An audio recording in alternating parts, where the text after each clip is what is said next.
किसी गांव में एक बूढ़ा व्यक्ति अपने बेटे और बहू के साथ रहता था। परिवार सुखी संपन्न था, किसी तरह की कोई परेशानी नहीं थी।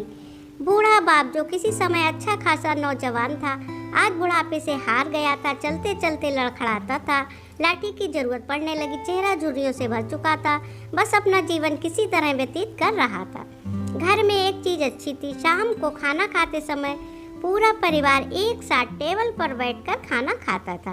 एक दिन ऐसे ही शाम को जब सारे लोग खाना खाने बैठे, बेटा ऑफिस से आया था, भूख ज्यादा थी, सो जल्दी से खाना खाने बैठ गया और साथ में बहू और एक बेटा भी खाने लगे।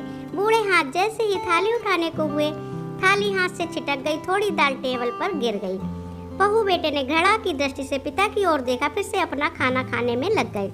बूढ़े पिता ने जैसे ही अपने हिलते हाथों से खाना खाना शुरू किया तो खाना कभी कपड़ों पे गिरता, कभी जमीन पर। बहू ने चिढ़ते हुए कहा, हे राम, कितनी गंदी तरह से खाते हैं, मन करता है इनकी थाली किसी अलग कोने में लगवा देते हैं। बेटे ने भी सिर हिलाया जैसे पत्नी की बात से सहमत हो। बेटा यह सब मासूमियत से देख रहा था। अगले दिन पिता की थाली उस टेबल से हटाकर एक कोने में लगवा दी गई। पिता की डबडबाती आंखें सब कुछ देखते हुए भी कुछ बोल नहीं पा रही थी। बूढ़ा पिता रोज की तरह खाना खाने लगा।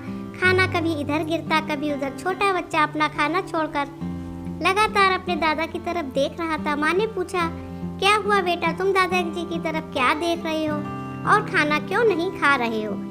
बच्चा बड़ी मासूमियत से बोला, माँ मैं सीख रहा हूँ कि वृद्धों के साथ कैसा व्यवहार करना चाहिए। जब मैं बड़ा हो जाऊंगा और आप लोग बूढ़े हो जाओगे तो मैं भी आपको इसी तरह कोने में खाना खिलाया करूँगा। बच्चे के मुँह से ऐसा सुनते ही बेटे और बहू दोनों ही कांप उठे। शायद बच्चे की बात उनके मन में बैठ गई थी, क्योंकि बच्चा ने मासूमियत के साथ एक बहुत बड़ा सबक दोनों को सिखा दिया था।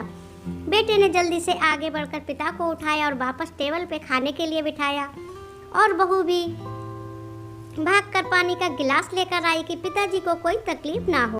कहानी अच्छी लगी हो तो अपने दोस्तों के साथ शेयर जरूर करें, लाइक करें और चैनल को सब्सक्राइब करें, बेल आइकन को प्रेस करें, जिससे कि जब भी कहानी अपलोड करें आपको सबसे पहले मिल सके। धन्यवाद।